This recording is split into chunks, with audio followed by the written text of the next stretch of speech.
શ્રી બ્રિયત ગુજરાત સંસ્કૃત પરિષદ તરફથી આયોજિત સંસ્કૃત સાહિત્યની વિવિધ કૃતિઓના પરિચય માટેની આ પ્રવચન માળામાં આજે ફરી એકવાર આપ સૌનું હાર્દિક સ્વાગત છે. આજે આપણી વચ્ચે શ્રી નીરવભાઈ પંચાલ ઉપસ્થિત છે. આજનો આ કાર્યક્રમ આપણે પરંપરા પ્રમાણે મંગલાચરણથી પ્રારંભ કરીશું. તો હું માનનીય બલભદ્રજીને વિનંતી કરું છું કે તેઓ મંગલાચરણ સંપન્ન કરે. શ્રી બલભદ્ર શાસ્ત્રી. ઓમ યેભ્યો માતા માદો મત્પિન્વદે પયઃ પેયો સંવ્યો રદિદે રદ્રે બરહા ઉક્થ સુષ્માન વૃષભરાન સ્વપ્ન સસ્તામ આદિત્યામ अनुमदा स्वस्तये ओम ऋचक्षसो अनिमेषन्तो अर्हणा बृहद्देवासो अमृतत्वमानसो ज्योतिरथा अहिमाया अनागसो दिवो वर्ष्माणं वसते स्वस्तये अस्तु. ધન્યવાદ બલભદ્રજી. આજે આપણે સંસ્કૃત મહાકાવ્યોમાંની સુપ્રસિદ્ધ કૃતિ શિશુપાલ વધનો પરિચય કરવાના છીએ. આ પરિચય કરાવવા માટે આપણી વચ્ચે શ્રી નીરવભાઈ પંચાલ ઉપસ્થિત છે. તેઓએ ભાષા ભવનમાંથી જ MA અને PhD ની ઉપાધિ પ્રાપ્ત કરી છે. હમણાં જ એમણે મહાભારતના દ્રોણ પર્વનો સમીક્ષાત્મક ઇતિહાસ એ વિષય ઉપર સંસ્કૃતમાં પોતાનો શોધ પ્રબંધ લખીને PhD ની ઉપાધિ પ્રાપ્ત કરી છે. એટલે હવે એમને આપણે ડોક્ટર નીરવ કુમાર પંચાલ તરીકે ઓળખીશું. માનનીય નીરવભાઈ જો કે સ્કૂલ લેવલે અધ્યાપન કરાવે છે, શિક્ષણ કરાવે છે, પણ ઉચ્ચ શિક્ષણની સાથે બી તેઓ જોડાયેલા છે, સ્વાધ્યાયશીલ છે.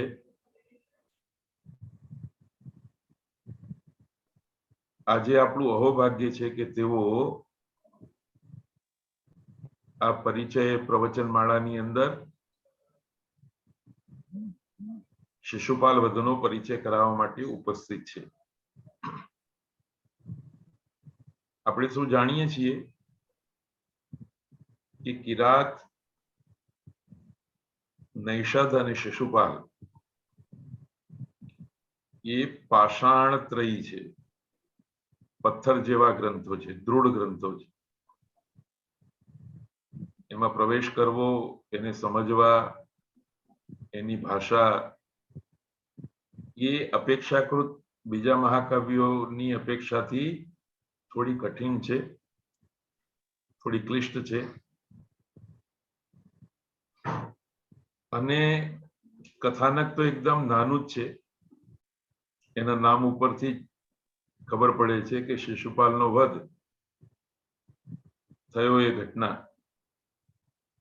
પણ આવડી નાનકડી ઘટના, સુપ્રસિદ્ધ ઘટના કેવી રીતે નીવડેલા કવિએ સુગ્રથિત કરી છે એનો પરિચય આજે આપણે નીરવભાઈ પાસેથી પ્રાપ્ત કરીશું. તો હું બ્રિયત ગુજરાત સંસ્કૃત પરિષદ તરફથી પહેલા તો નીરવભાઈને આવકારું છું. તાજેતરમાં જ તેઓ PhD ઉપાધિ પ્રાપ્ત એમણે કરી છે. તો બ્રિયત ગુજરાત સંસ્કૃત પરિષદ વતી અને આજના સૌ શ્રોતા વતી હું એમને અભિનંદન બી આપું છું, શુભેચ્છાઓ બી આપું છું. અને વિનંતી કરું છું કે તેઓ શિશુપાલ વધનો આપણને પરિચય કરાવે. શ્રી નીરવભાઈ પંચાલ. ઠીક છે સર, અવાજ સંભળાય છે ને મારો? હાજી હાજી. હા ઠીક છે. તો શિશુપાલ વધ જે મહાકાવ્ય છે એમાં સૌથી પહેલા આપણે કવિ જે છે મહાકવિ માગ એનો પરિચય થોડું આપણે જોઈ લઈએ. કે આપણે જોઈએ છે કે ભારવી જે છે જેમને કિરાતાર જુનિયમ નામનું મહાકાવ્ય લખ્યું, રઘુવંશ વંશમ છે, કુમાર સંભવમ છે, નૈષધ્ય ચરિતમ છે જે શ્રી હર્ષે લખેલું. પણ મહાકવિ માગ એટલે ભારવીનું નામ જેમ દામોદર છે ને એમ માગ માટે તેવું કોઈ નામ જાણમાં નથી. ભારવીને કાવ્ય રચનામાં ઝાંખો પાડી દેવાના હેતુથી તેનું નામ પણ એ રીતે જ યોગ્ય ગણાય છે. મા શબ્દનો અર્થ થાય લક્ષ્મી અને ગ શબ્દનો અર્થ થાય તાડિતના અર્થમાં. લક્ષ્મીથી તાડિત થયેલો એટલે કે દરિદ્ર.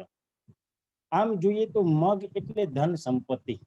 જેમ કે સમૃદ્ધ કુટુંબમાં કોઈ પણ બાળક જન્મે એને માગ કહેવાય. મગા નક્ષત્રમાં જન્મેલ હોવાથી આ નામ પાડવામાં આવ્યું હોય એવું પણ આપણને લાગે, પણ આ બધું કલ્પના વિલાસ છે.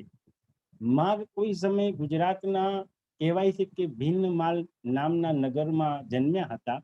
અને આ ભિન્નમાલ એટલે કે અત્યારે જે રાજસ્થાન છે એ રાજસ્થાનમાં શ્રીમાળ નગર તરીકે ઓળખાય છે. શિશુપાલ વધની કેટલીક આપણને પ્રાચીન હસ્તલિખિત પ્રતો પણ આ ભિન્નમાલનો ઉલ્લેખ એમાં જોવા મળે છે. પ્રભાવક ચરિતમાં જોઈએ તો માગને શ્રીમાળ નગરનો રહેવાસી બતાવ્યો છે. તે નગરના રાજા વર્મલાતના મંત્રી તરીકે સુપ્રભદેવ હતા અને આ સુપ્રભદેવ માગનો પિતામહ હતો. આમ માગ જે છે શ્રીમાળી બ્રાહ્મણ હતા. ભારવી વિશે કહેવાય છે કે સહસા વિદધીત ન ક્રિયા, યાની કોઈ પણ કાર્ય આપણે એકાએક કરવું ન જોઈએ. આવી એક જે દંત કથા છે એના અનુસંધાન રૂપે એવું કહેવાય છે કે આ શ્લોક શ્રેષ્ઠીને આપેલો હતો. તે પાછો લેવા ભારવીની જે પત્ની છે એ લીધેલા પૈસા લઈને ગઈ. શ્લોક પાછો આપવા શ્રેષ્ઠીએ ઘણી આનાકાની કરી, છતાં ગુસ્સામાં કહી દીધું, આના કરતા પણ ચડિયાતું અપૂર્વ કાવ્ય રચી ન બતાવું તો મારું નામ માગ નહીં. આમ સ્પર્ધામાં શિશુપાલ વધ જે મહાકાવ્ય છે એ લખવામાં આવ્યું. આમ જોઈએ તો મહાભારતની અંદર 18 પર્વો છે. 18 પર્વોમાં સભા પર્વ જે છે એ સભા પર્વની અંદર 33 થી 45 એમ કુલ 13 અધ્યાયોની અંદર શિશુપાલના વધની કથા આપણને મળી આવે છે. શિશુપાલ વધમાં જોઈએ તો ટોટલ 20 સર્ગો છે અને 1648 શ્લોકો છે. દરેક સર્ગમાં 50 થી ઓછા શ્લોકો નથી, પણ બહુ તો 150 થી વધારે પણ નથી. આ મહાકાવ્યનો આરંભ જોઈએ તો શ્રી કૃષ્ણને થયેલ નારદના દર્શન રૂપ વસ્તુ નિર્દેશથી થયો છે. વળી શ્રીય પતિઃ શ્રીમતી એ પ્રથમ શ્લોકમાં લક્ષ્મી વાચક શ્રી શબ્દથી પણ આ કાવ્યનું મંગળ સૂચિત થાય છે. શિશુપાલ વધનું જે કથા વસ્તુ છે એ ઇતિહાસ ગ્રંથ મહાભારતના સભા પર્વમાંથી લેવામાં આવ્યું છે. આ કાવ્યનું જો વસ્તુ જોઈએ તો વીરતા ભર્યું છે. ધર્મ, અર્થ, કામ અને મોક્ષ જે 4 પુરુષાર્થો છે એ શિશુપાલ વધથી યુક્ત છે. માગના આ કાવ્યના નાયક એવા શ્રી કૃષ્ણ એક અવતારી દેવ છે. અહીં કૃષ્ણમાં કવિએ દૈવી અને ઉદાત્ત આદર્શ માનવી એવા બંને રૂપોને નિહાળ્યા છે. શ્રી કૃષ્ણ એક ઉદાત્ત, નાયક, ધીર, ઉમદા ગુણ અને ઉચ્ચ માનસિક શક્તિ ધરાવનારા, ગંભીર, ધૈર્યશીલ, બળાશ નહીં મારનાર અને નિશ્ચય નમ્રતાથી પૂર્ણ છે શ્રી કૃષ્ણ. શિશુપાલ વધ જે છે વર્ણનોનું ભંડાર છે આપણને એમાં જોવા મળે છે. આ કાવ્યનું પ્રધાન લક્ષણ જો જોઈએ તો વર્ણનનું જ જણાય છે આપણને.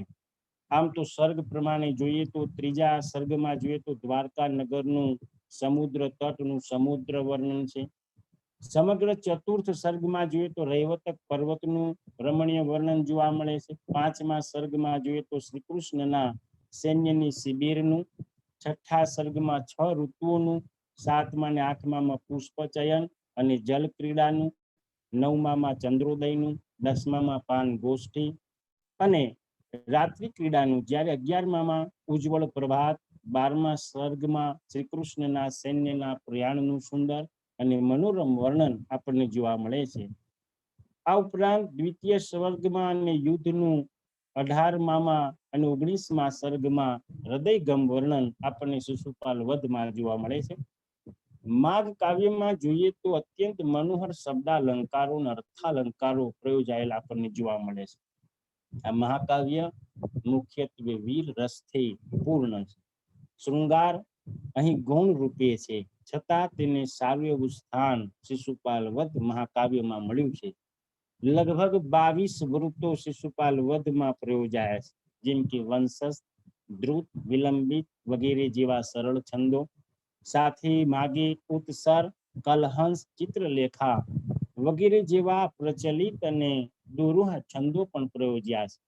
આ મહાકાવ્યમાં 5 જે સંધિઓ છે આપણી મુખ, પ્રતિમુખ, ગર્ભ, અવમર્શ અને ઉપસમ હતી.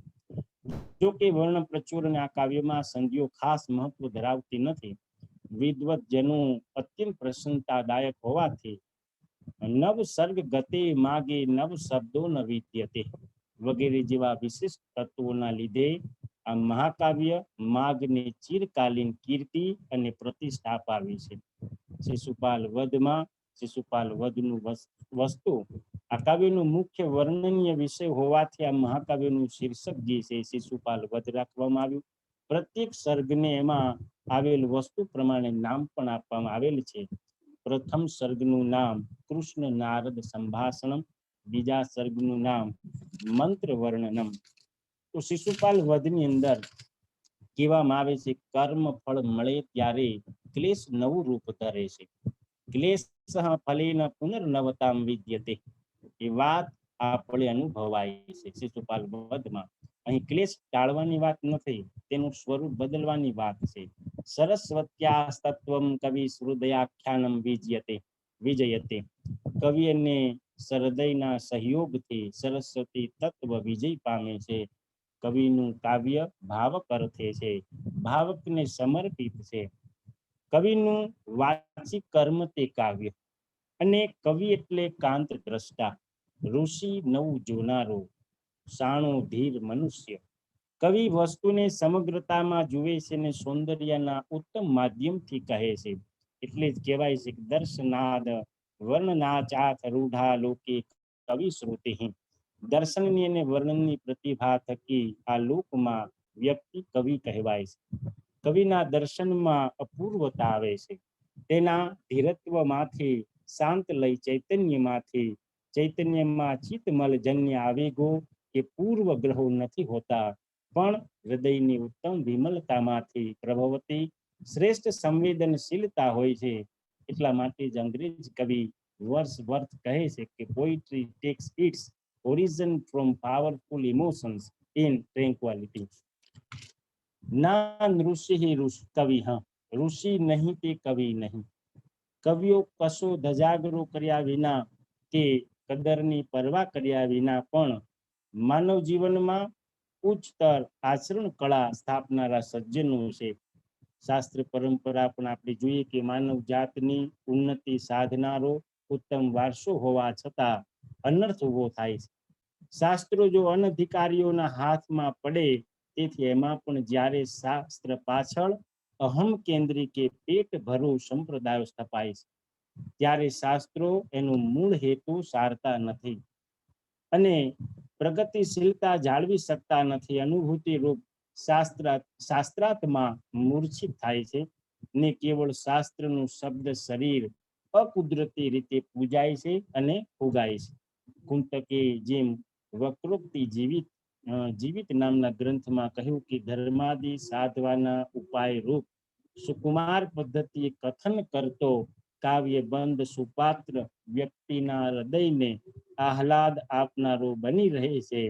કાવ્યને મૂલવીએ તો કવિ ભાવકના ભક્તિ ગુણને એટલે કે હૃદયમાં કુદરતે મૂકેલી મૂળભૂત ઉર્મિઓને પોષીને તેને અંતરંગ ભાવે જીવન વ્યાપાર સાધક જ્ઞાન અને કર્મ તરફ દોરે છે, અને એને લીધે જ્ઞાન કર્મ એને નિજ સ્વરૂપ જેવા અર્થાત કઠે નહીં તેવા લાગે છે. આજે વ્યાપકપણે જે ઇમોશનલ ઇન્ટેલિજન્સની વાત માત્ર આપણા સમાજમાં જ નહીં, મોટા મોટા ઉદ્યોગો તંત્રોમાં પણ એક વિધિસરની તાલીમ રૂપે સ્વીકારાઈ રહી છે. તે પરથી પણ કાવ્ય વિચારકોની વાત કેટલી પાયાની અને સર્વકાલીન છે તે પણ આપણને સમજાય છે. શાસ્ત્રો સ્વતઃ દૂષિત નથી, તેથી સમાજમાં અને નિરક્ષરોમાં પણ કોઈને કોઈ રીતે વત્તે ઓછી અંશે પણ શાસ્ત્રનું અને તેની ઉચ્ચતાનું સંગોપન તો થતું જ જોવા મળે છે.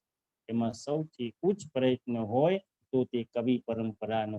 ભારતીય વિભાવના પ્રમાણે કવિની પ્રતિભા માત્ર ઉર્મી તત્વની બનેલી નથી, એમાં સર્વ ક્ષેત્રીય જ્ઞાન માટેનો ભરપૂર આદર હોય છે. એટલે જ વર્ડસવર્થ કહે છે, કવિતા એટલે the breath and inner spirit of all knowledge. મહાકવિ માગ શિશુપાલ વધની અંદર ભારતીય પ્રજામાં સદીઓથી વાગોળાતા પાયામાં ઐતિહાસિક એવા એક હૃદય વલોવતા કાંડને કાવ્ય દ્રષ્ટિએ ઉચિત લાગતા પરિવર્તનો યોજી કાવ્ય વસ્તુ તરીકે અપનાવે છે. એ કાવ્યના નાયક છે યદુવંશી ભગવાન શ્રી કૃષ્ણ, પ્રતિનાયક છે ચેદીરાજ શિશુપાળ, દમ ઘોષનો અને કૃષ્ણના કોઈ શ્રુતશ્રવાનો પુત્ર, એટલે જ પાંડવોનો માસ્યાઈ ભાઈ. કૃષ્ણ પક્ષે મુખ્ય સાથીઓ જોવા જઈએ તો બલરામ, ઉદ્ધવ, પાંડવો, ભીષ્મ પિતામહ છે. પ્રતિનાયકના સાથીઓમાં બાણ, દ્રોણ અને રૂકમી વગેરે અનેક રાજાઓ છે. ચેદીરાજ શિશુપાલ અસાધારણ પણ મંગળ શારીરિક લક્ષણો ધરાવતો, 4 હાથ 3 આંખો સાથે જન્મે છે. જન્મ બાદ થોડા સમય થયેલી દિવ્ય વાણી મુજબ એ બાળકને જે વ્યક્તિ દ્વારા ખોળામાં લેવાતા એના વધારાના 2 હાથ હરી પડે અને કપાળમાંનું ત્રીજું નેત્ર સમાઈ જાય, તે વ્યક્તિ તેના મૃત્યુનું નિમિત્ત થશે, એવું કૃષ્ણના ખોળામાં જ બને છે. તેથી કોઈ કૃષ્ણને પોતાના સંતાનના હિત ખાતર તેના દ્વારા થનારા અપરાધો માફ કરવા વિનવે છે, ત્યારે એ માતૃ હૃદય પ્રત્યે નિરવધિ કરુણા અનુભવતા કૃષ્ણ દેખીતી રીતે તો 100 અપરાધ ખમવાનું વચન આપે છે. પૂર્વે 2 ભવોમાં શિશુપાલ જે છે હિરણ્યકશિપુ રૂપે અને રાવણ રૂપે અવતર્યા હોવાનું પણ આપણને જાણવા મળે છે. શિશુપાલ રૂપે અનેક દુષ્ટ રાજાઓ સાથે સાંઠગાંઠ કરીને રાજકીય ત્રાસવાદ ચલાવવામાં રચ્યો પચ્યો રહે છે. ઘટના એવી બની હતી કે ભીષ્મ પુત્ર રૂકમિની હઠથી તેની બહેન રૂકમણીનું વાગદાન શિશુપાલ સાથે કરવામાં આવે છે. રૂકમણીના સંદેશાથી જ્યારે કૃષ્ણ તેણીનું અપહરણ કરે છે, ત્યારથી કૃષ્ણ પ્રત્યે શિશુપાલની વેર ભાવના જે છે ને માજા મૂકી દે છે. નારદ મુનિ સ્વર્ગ લોકથી ઇન્દ્રનો આને લગતો જ સંદેશો કૃષ્ણને પાઠવવા માટે આકાશમાંથી જ્યારે દ્વારકામાં ઉતરે છે, પરસ્પર કુશળ પૃછા બાદ નારદજી કૃષ્ણના પૂર્વ અવતારોને પ્રશંસનીય અને ચાલુ અવતારમાં કરેલા કંસ વધથી અનેક ગણું મહત્વનું શિશુપાલ વધ રૂપ પરાક્રમ કરવાનો ઇન્દ્રનો આદેશ કૃષ્ણને નિવેદે છે. કૃષ્ણ આખરે સ્વીકારે છે અને ત્યાંથી મુનિ વિદાય લે છે. આમ તો રાજકીય રસમ ખાતર જોઈએ તો શિશુપાલ ખાસ દૂત દ્વારા શરણાગતિ કે યુદ્ધ માટે સજ્જ થવાનું કહેણ મોકલે છે, પણ સાત્યકી તેનું ઠરેલને વળી મગરૂરે ભર્યો એવો ઉત્તર આપી યુદ્ધનું આહવાન સ્વીકારે છે. કૃષ્ણ પક્ષે રાજ સમુદાય પોતપોતાનું ઉજ્જવળ પુણ્ય પ્રકોપ વ્યક્ત કરીને પૂરા જોમ ભક્તિ અને ઉત્સાહથી તુરંત યુદ્ધ સજ્જ થાય છે અને બંને પક્ષોનું સામૂહિક યુદ્ધ પણ થાય છે અને વ્યક્તિ વિશેષો વચ્ચે દ્વંદ યુદ્ધો પણ ખેલાતા હોય છે. સામસામું સમાન બળનું પ્રદર્શન થતા કેટલાક સમય દોલા યુદ્ધ ચાલે છે, છતાં એકંદરે કૃષ્ણનો સમુદાય ચોક્કસ સરસાઈ બતાવી યુદ્ધનું ભાવિ ચીધે છે. છેવટે અત્યંત ક્રોધવશ બનેલો શિશુપાલ યુદ્ધ ભૂમિમાં પ્રવેશે છે. કૃષ્ણ પણ તેને તાલ આપે છે. ઘડીક સામસામી અસાધારણ બાણ વર્ષા પ્રવર્તે છે. શિશુપાલ પણ સારી એવી સરસાઈ બતાવે છે. પછી યાદવાદી સમુદાય અને તેમાં કૃષ્ણ અકલ્પ્ય સામર્થ્યથી બાણ વર્ષા કરે છે. છેવટે શિશુપાલ એક પછી એક મંત્રયુક્ત અસ્ત્રો પ્રયોજે છે, પણ કૃષ્ણ એ સર્વને અસરકારક રીતે છતાં નિરુપદ્રવી રીતે સમાવે છે. કૃષ્ણ નિરંતરપણે અંતરમાં ક્ષમાભાવ જ દાખવે છે અને મર્મવેદી વાણીથી સદંતર દૂર રહે છે. છેવટે થાકેલો ભાગેલો શિશુપાલ બાણથી વિશેષ દારૂણ એવા મર્મવેદી દુર્વચનોનું શરણ લઈ પૂરેપૂરો તમોવશ બની જાય છે. કૃષ્ણ તેવા નિરૂપાય અસાધ્ય રોગી સમાન શિશુપાલનું ચક્રથી શિરછેદ કરીને છેવટે તેના દેહમાંથી નીકળતા વિશુદ્ધ દિવ્ય જ્યોતિને પોતાનામાં સમાવી લે છે. શિશુપાલ જોઈએ કે કહેવાય છે કે ઉપદ્રષ્ટાનું મનતા ચ ભરતા ભોગતા મહેશ્વર, ઈશ્વર સગળું નજરથી જોનારો, તેનું અનુમોદન કરનારો, સર્વનું પોષણ કરનારો, સર્વ પર શાસન કરનારો અને સરવાળે સર્વ કાયનું પરમ સ્વામી છે. ન માનું સાત શ્રેષ્ઠ તરમ હિ કિંચિત. મનુષ્યપણાથી કશું ચડિયાતું શોધવાનું રહેતું નથી. એવા મહાભારત વચનને કવિ પણ અહીંયા હૃદયથી પ્રમાણે છે. શિશુપાલના જાહેર જીવનમાં આજના મનોવિજ્ઞાનની જો પરિભાષા જોઈએ તો શ્રેષ્ઠત્વાભિમાન પર પીડન રહિતના મનોવલણો પ્રાધાન્ય ભોગવે છે. તે પોતાને દેવો પર પણ અનુગ્રહ કે નિગ્રહ યથેચ કરી શકનારો માને છે. આમ તે પોતાના આગલા બે દુષ્ટ અવતારોને પણ દુષ્ટતા બાબતે ટપી જાય છે. ફુગ્ગો પૂરેપૂરો ભૂલી ગયો છે. બસ ફાટફાટ થાય છે. કુદરતને શેરને માથે સવાશેર થવાનું નોતરું મળી ગયું. પતંગિયું જેમ આત્મવિનાશથી પ્રેરાઈને અગ્નિ તરફ દોડે છે, તેમ શિશુપાલ પણ કૃષ્ણને પોતાના અંતક તરીકે જાણીને યુવાન વયથી જ તેમની તરફ સતત અપરાધો કરતો રહે છે અને પોતાના અભિમાનમાં અંધ બનીને કૃષ્ણના બાલ્ય જીવનથી પ્રગટ થયેલા પરાક્રમોને ઘોર અસૂયાથી પ્રેરાઈને તુચ્છકારી કાઢે છે. તેમાં વળી પોતાની વાગદત્તા રૂકમણીનું કૃષ્ણ દ્વારા હરણ થયો તે જાણીને તેનો મિજાજ સાવ જ વકરી જાય છે. કુદરત પણ માયાવી હોય છે. દુષ્ટને તે યારી આપતી દેખાય છે. હાર્યો જુગારી બમણું રમે, તેમ તે પોતાના વિમાનને છેલ્લું પંપાળવા કૃષ્ણની પ્રખર નિંદા આ ભવ્ય સભામાં કરે છે. ડૂબતો માણસ જેમ તણખલાને પકડે છે, એમ શિશુપાલની પરિસ્થિતિ આજે એવી થઈ જાય છે.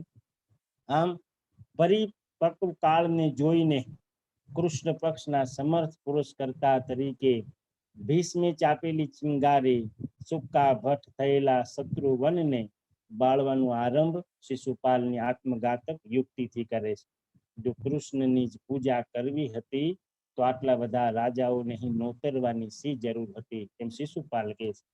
આવા વચન દ્વારા કૃષ્ણની સત્યની પ્રતિભાથી અંદરો અંદર તે ધ્રુજી ઉઠ્યો. વિનાશકાળી વિપરીત બુદ્ધિ સર્વાશ્લેષી પતિત પાવન એ શ્રી કૃષ્ણની આ કરુણા ધારાના અમૃતમય સ્પર્શ ભાવકોને થતો રહે છે. શ્રી કૃષ્ણની આ કરુણા ધારાને પ્રગટ કરવામાં કોઈ નિમિત્ત હોય તો તે છે શિશુપાલની માતા શ્રુતશ્રવા, કૃષ્ણના વહાલા કોઈ. સાચી જ કહેવાય છે કે જનનીની જોડ સખી નહીં જડે રે લોલ.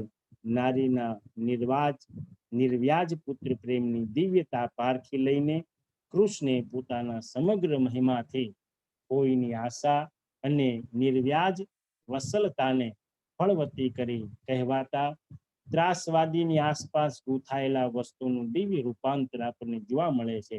શિશુપાલના કૃષ્ણ પ્રત્યેના મર્મભેદી દુર્વચનોનું રૂપાંતર શિશુપાલની પાપ મુક્ત વિમલ ચેતના પર સ્વર્ગમાંથી વરસાવતા પુષ્પ રૂપે થયું.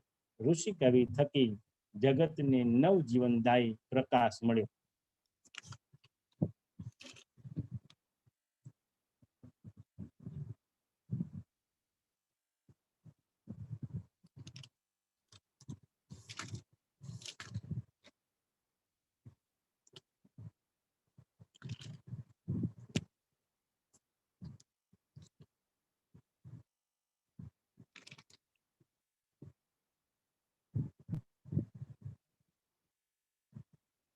અગાઉની જે ઘટના જોઈએ કે અગાઉની દીર્ઘકાલીન જે વેર ભાવના શ્રી કૃષ્ણ અને શિશુપાલ વચ્ચે જે હતી, કૃષ્ણ પ્રત્યે ભોગવાતો રહેલો શિશુપાલ કૃષ્ણ કોઈ પણ રાજકીય કે સામાજિક ઉચ્ચ પદ પામેલા નથી એવો દેખીતો વાંધો ઉઠાવીને આ પ્રસંગે કૃષ્ણ ઉપરાંત ભીષ્મને યુધિષ્ઠિરાદી ભાઈઓને ઠપકાના અને તિરસ્કારના મત્સરયુક્ત વચનો કહે છે.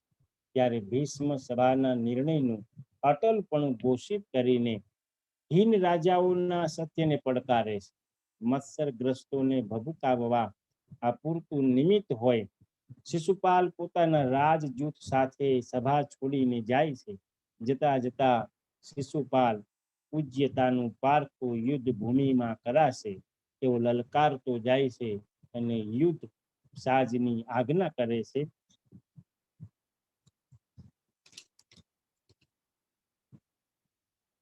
આપણે જોઈએ છે કે માગની જે સ્થિતિ છે એ સ્થિતિ કાલિદાસની સ્થિતિ નામ તો મળતી આવે છે. જેમ મહાકવિ કાલિદાસ જે છે જેમણે 3 નાટકો લખ્યા, 2 મહાકાવ્યો અને 2 ઉર્મી કાવ્યો, એ કાલિદાસ અભિજ્ઞાન શાકુંતલમાં કહે છે કે વિદ્વાનોને પૂર્ણ સંતોષ થાય ત્યાં સુધી મને મારું નાટ્ય પ્રયોગ વિજ્ઞાન બરોબર નથી લાગતું. રઘુવંશમાં પણ જેમ કહેવામાં આવ્યું કે ક્યાં સૂર્યમાંથી પ્રભવેલા રઘુવંશ અને ક્યાં થોડા વિષ્ણુ જાણનારી મારી મતિ. બળ્યું હું તો નાવડીથી કાંઠો સમુદ્ર તરવા જાવા નાખું છું. આવી રીતે તેઓ પોતાની અસહાયતા અને મતિ મંદતા કબૂલે છે. તો સાથે વાજબી આત્મવિશ્વાસનો રણકો આપણને માલવિકાગ્નિ મિત્રમાં પણ સંભળાય છે. જૂનું એટલે જ બધું સારું, નવું કાવ્ય એટલે જ ઉપેક્ષણીય એવું ન કહી શકાય.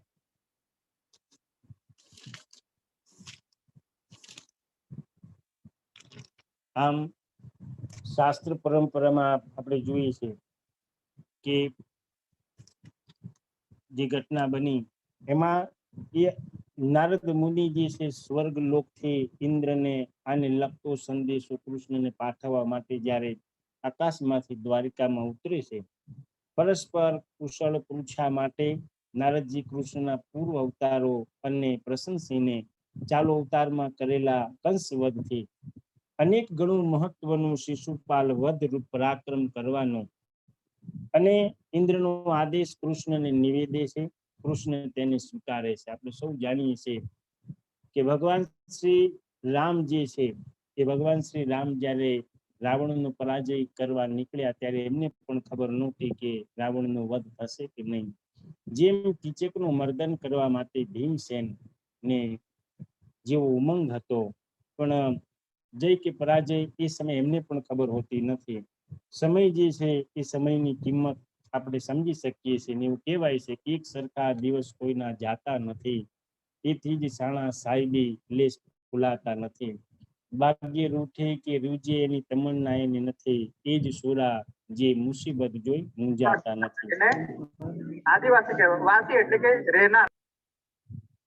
તો આ રસામાં આપણે જોઈએ કે ઇન્દ્રપ્રસ્થમાં યુધિષ્ઠિરે નિર્ધારેલા રાજસૂય યજ્ઞમાં સંરક્ષક સ્વજન તરીકે જ્યારે ભગવાન કૃષ્ણને જવાનું હોય છે, રાજ સમુદાયમાં યુધિષ્ઠિરના ઉચ્ચશીલ અને વૃત્તને ધ્યાનમાં લેતા અંતરંગ સ્વજન તરીકે જ્યારે કૃષ્ણ માટે આ એક અનિવાર્ય કર્તવ્ય ગણાય, તેમાં આ ઇન્દ્ર સંદેશથી કૃષ્ણ દેખીતી દ્વિધા અનુભવી બલરામ અને ઉદ્ધવને પોતાના વડીલ સ્વજનો તરીકે મંત્રણામાં અગ્રણી બનાવે છે.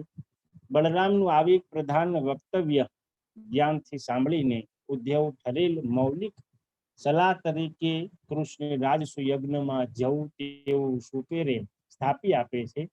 તેમાં જ ઇન્દ્રના કાર્યની સિદ્ધિની પણ અહીંયા સંયોગિક સંભાવના તેઓ ચીધી બતાવે છે. આમ એક પંથ દો કાજની અનુકૂળતા અહીંયા ઊભી થાય છે.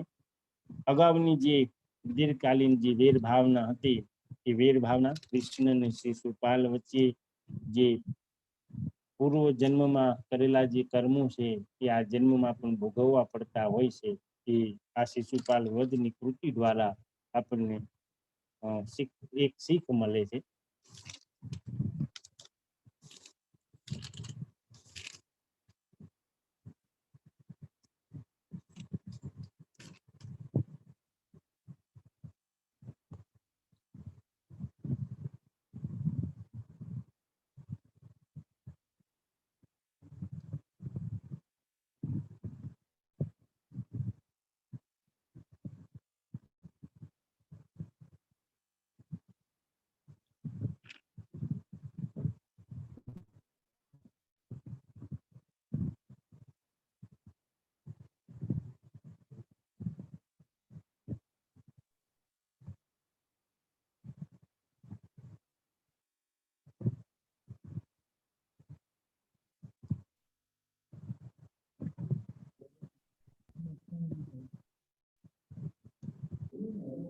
હેલો, નીરવભાઈ સંપન્ન કર્યું આપે?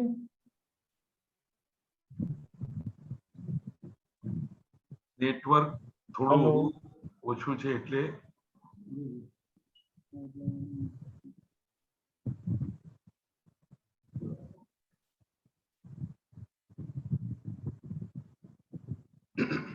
નેટવર્ક થોડું ઓછું છે એટલે એ ત્યાંથી જોડાયેલા જ છે. આપણે થોડી સેકન્ડોની રાહ જોઈએ, એમનો તરત જ અવાજ આવશે. જી જી.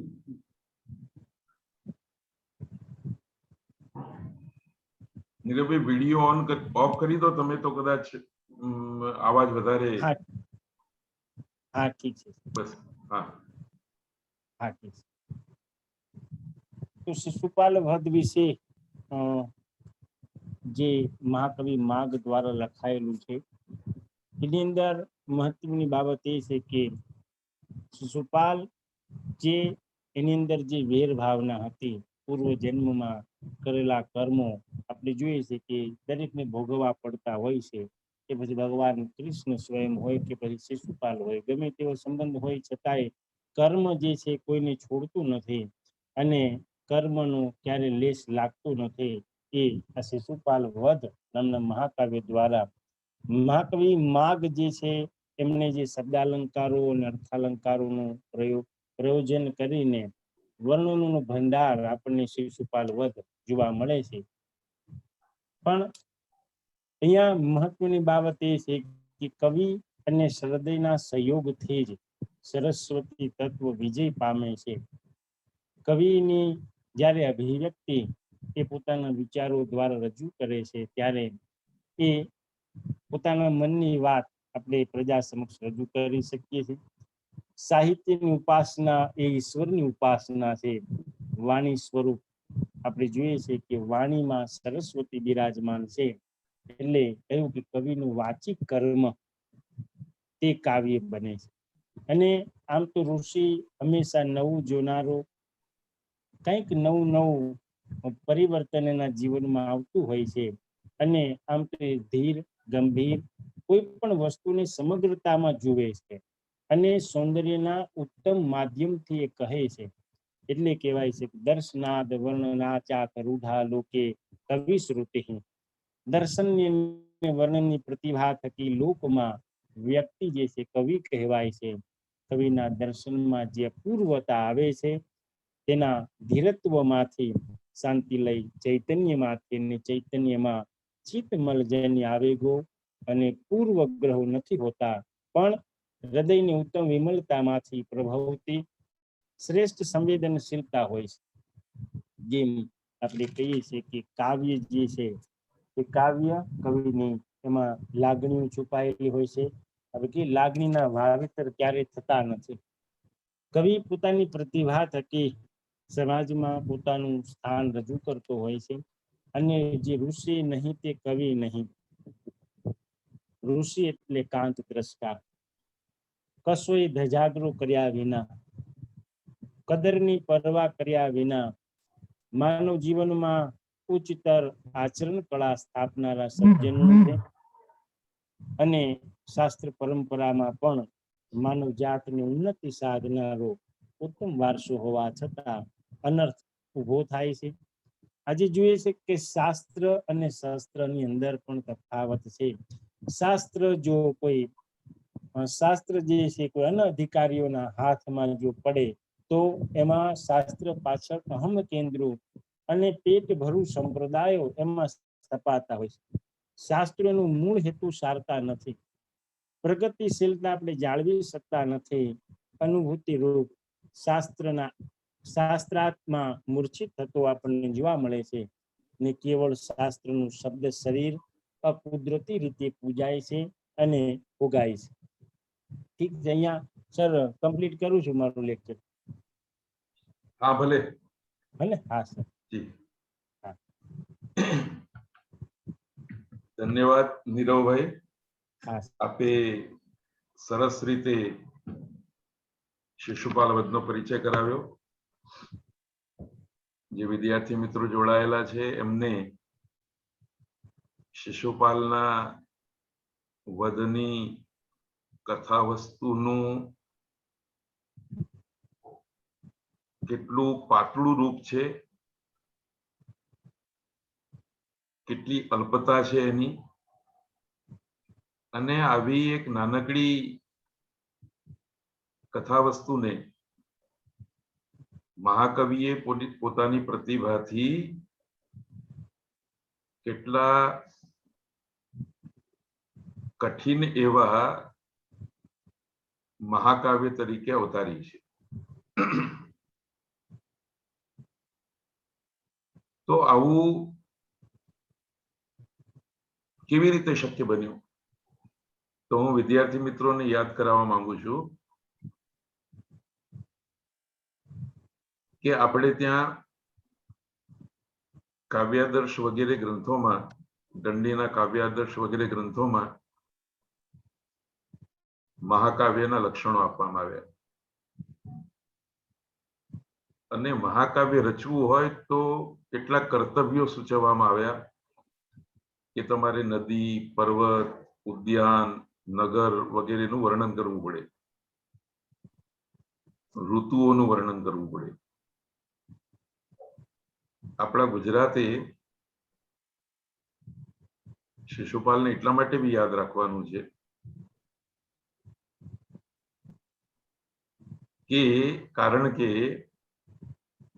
આ શિશુપાલ વધની અંદર રૈવતક પર્વતનું સુંદર વર્ણન છે.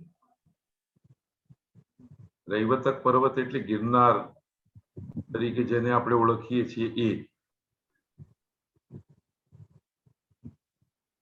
આપણા પૂર્વજ સાહિત્યકારોની એક એવી સંકલ્પના હતી કે કેવલ મોજ શોખ ખાતર અથવા કોઈની આરતી ઉતારવા ખાતર આપણે ઉદ્યાનનું, નગરનું વર્ણન નથી કરવું, પણ નદી, પર્વત વગેરેનું વર્ણન કરીને પ્રકૃતિએ સર્જેલા આ બધા ભૌગોલિક પદાર્થોનો ઇતિહાસ સુરક્ષિત રાખવો. એવી જ રીતે નગરનું વર્ણન, ઉદ્યાનનું વર્ણન. તો ભૂતકાળની અંદર માનવ સમાજે પોતાની બુદ્ધિ પ્રતિભાથી, પોતાના પરિશ્રમથી જે પ્રકારની સુંદર નગર રચના કરી છે, જે પ્રકારના સુંદર ઉદ્યાનની રચના કરી છે, એને ભી મહાકાવ્યમાં ગૂંથી લેવી અને એ બાને આ નગર સંરચના અને ઉદ્યાન સંરચનાને ભાવિ પેઢી સુધી શબ્દોમાં આકારિત કરીને પહોંચાડવાની. આ ભી મહાકાવ્યના રસાસ્વાદ, મહાકાવ્યની કથા વસ્તુના રસાસ્વાદની સાથે સાથે મહાકવિએ કરવાનું છે એવી ફરજ પાડવામાં આવી. કલ્પના કરીએ આપણે કે જો મેઘદૂતની અંદર રામગીરી આશ્રમથી અલકા નગરી સુધીનો રસ્તો વર્ણવવામાં ન આવ્યો હોત તો આ ભૂગોળ અત્યારે જે આપણે જોઈએ છીએ પ્રાચીન કાળની, એ કેવી રીતે આપણા ધ્યાનમાં આવી હોત?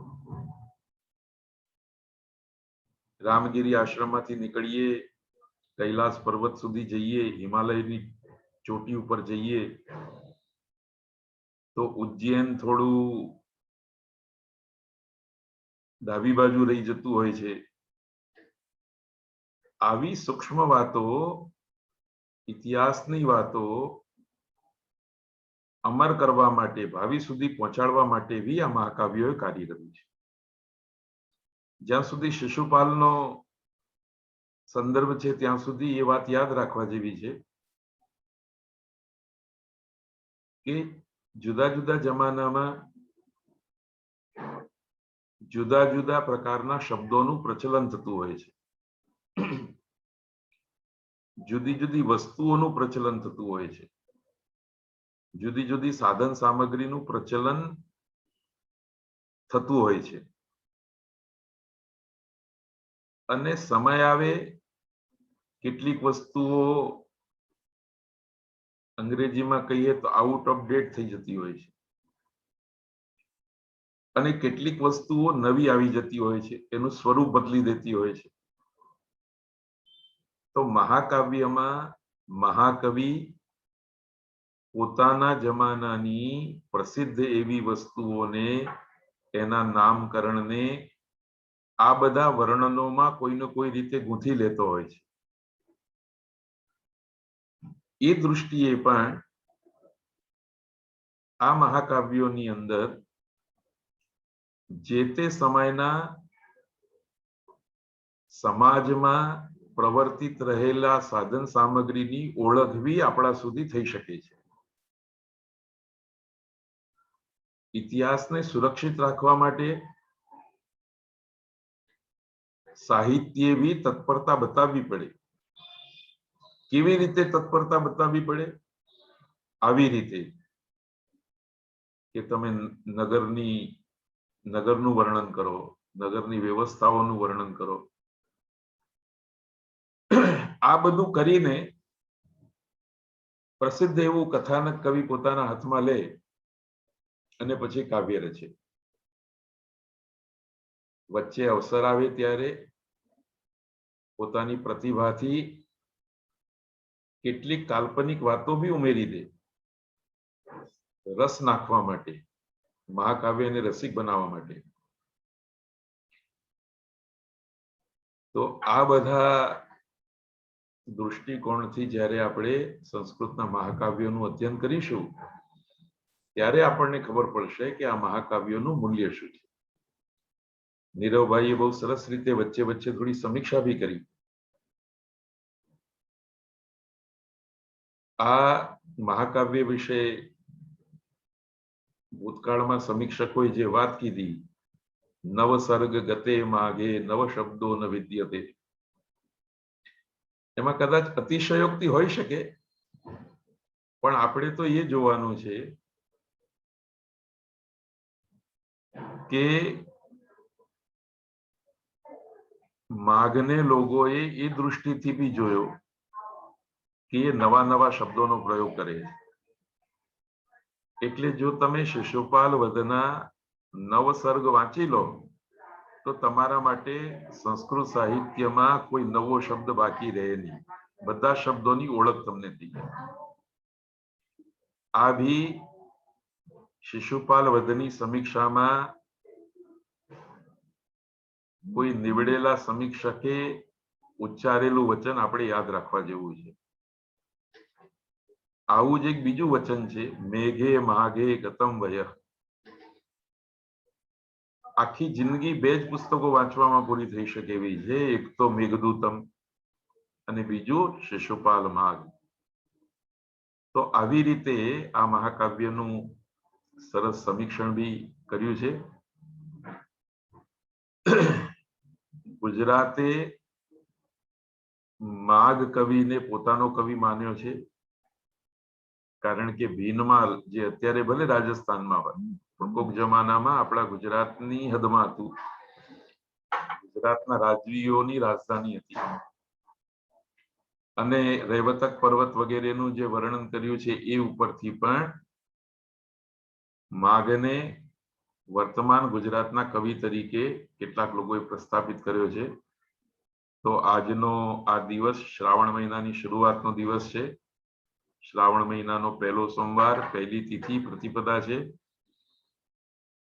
અને યોગાનુયોગ આજના શ્રાવણ મહિનાના પહેલા દિવસે આપણે આપણા ગુજરાતમાં જન્મેલા મહાકવિની કાવ્યકૃતિનો પરિચય કર્યો છે. તો હું ફરી એકવાર નીરવભાઈનો આભાર માનું છું. નીરવભાઈ અત્યારે 3 વાગે એક સાક્ષાત્કારમાં બી ઉપસ્થિત થવાના છે. આવી જવાબદારી વાળી અને થોડી ચિંતા ઉપજાવે એવી ઘટનાના નજર સામે હોવા છતાં બી એમણે એકવાર વચન આપ્યું હતું કે હું આજે શિશુપાલ વધનો પરિચય કરાવીશ તો એમણે એ વચનને પાડી બતાવ્યું છે. તો આજે જે શ્રોતા મિત્રો, વિદ્યાર્થી શ્રોતા મિત્રો ઉપસ્થિત છે, એમણે આ ઘટનાથી બી પ્રેરણા લેવા જેવી છે. કેટલાય વિદ્વાન અધ્યાપકો પોતાની વ્યસ્તતાનું બહાનું કાઢીને બીજા કામમાં રોકાયેલું છું એમ કરીને સમય આવે ત્યારે પોતાનું કર્તવ્ય ચૂકતા અટકી જતા હોય છે. ન્યાયાત પથ પદમ ન પ્રવિચલંતિ ધીરાહ. કેવલ ન્યાયના રસ્તાને છોડવાનું નહીં, એટલું જ નહીં, પણ વિદ્યાના ક્ષેત્રમાં આપણે જે કમિટમેન્ટ કર્યા હોય, જે આપણે સંકલ્પ કર્યો હોય, એને બી નિભાવવો જોઈએ. બાકી તો દુનિયામાં ચારે બાજુ પરેશાનીઓ, થોડી જવાબદારીઓ, વ્યસ્તતાઓ એ તો બધી રહેવાની જ. તો નાના બાનાથી, નાનકડી કોઈ વાતનું બહાનું કાઢીને વિદ્યા અધ્યયન રૂપી મોટા કાર્યને ક્યારેય છોડવું ન જોઈએ. એ વાત બી નીરવભાઈ પાસેથી આપણે શીખવા જેવી છે. હું એમને શુભેચ્છાઓ પાઠવું છું કે આવી જ રીતનો સ્વભાવ બનાવી રાખીને તેઓ વિદ્યાની ઉપાસના કરતા રહે. ફરી એકવાર આજે ઉપસ્થિત સૌ શ્રોતા મિત્રોનો હું હાર્દિક આભાર માનું છું. બળભદ્રજીનો બી આભાર છે. નીરવભાઈ આપણે આપણાથી દૂર થઈને બીજા કામમાં જોડાઈ ગયા છે, એમને મને પહેલા કહ્યું જ હતું. તો એમની ગેરહાજરીમાં પણ એમનો આભાર માનું છું અને સૌને સાદર પ્રણામ કરું છું. આવતીકાલે ફરી પાછા આપણે 2 વાગે મળીશું. ત્યાં સુધી આપ સૌની રજા લઈએ. સૌનો ધન્યવાદ, સૌનો આભાર.